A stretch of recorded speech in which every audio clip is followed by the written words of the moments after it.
My name is Claes Oldenburg, and I created this sculpture in 1976 for Philadelphia.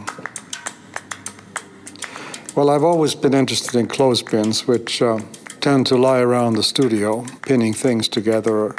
And the way I work, I derive my subjects from my surroundings. A real clothespin you could hold in your hand, and it's gone from being something small and domestic and intimate into something overwhelming. I definitely see the two figures in an embrace.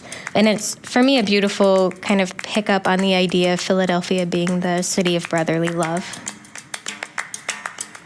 One of the goals of contemporary art, minimal art, pop art in particular, is to make you see the world anew, make you see things fresh. And I think Oldenburg does that with the clothespin. I'm Harry Philbrick. I'm the director of the museum at the Pennsylvania Academy of the Fine Arts, which is right around the corner from the clothespin. When you think about public sculpture, traditionally you think about monuments to battles, you think of memorials to heroes, you think of really large subjects. And what Oldenburg is doing and what pop art did was to take the everyday, to take mass-produced objects or mass-produced images and elevate them to the place of art. In the 1970s, Jack Wolgen developed Center Square, the office complex at 15th and Market Street. And Center Square is built on land purchased by the Redevelopment Authority, which means that the percent for art requirement is in effect. I'm Julia Guerrero. I'm the director of the Percent for Art program at the Philadelphia Redevelopment Authority. Well, Jack Wolgen had a great eye for art, and he wanted to create something truly iconic and unique for his development, and so he commissioned the clothespin. Jack and his wife did collect art. They were one of the important collectors in Philadelphia. And I said, well, do you mind what I come up with? And he said, no, I just want a beautiful sculpture. It's 45 feet tall and made out of corten steel and stainless steel. It has a certain Gothic quality. It definitely has a soaring effect, going up and then spreading out into the sky. And it's kind of an abstract building. It definitely has that feeling to me, anyway, of a tower, the essence of a tower.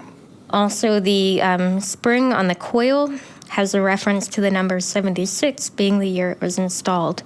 No, that was somewhat of a coincidence, but there it is, and it just sort of happened by itself. Most people consider the clothespin a masterpiece of pop art now, but at the time, people were really divided over it. The Philadelphia Inquirer called it an artistic eyesore from the cuckoo school of art. But there were also people who really liked it. The Bulletin had a headline saying, "Bravos all around, clothespin a triumph."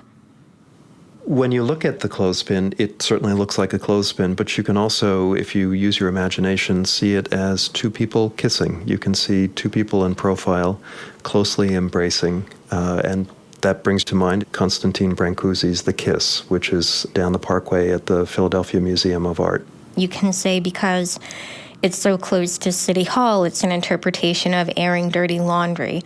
So you can really interpret it however you'd like. And you're always right.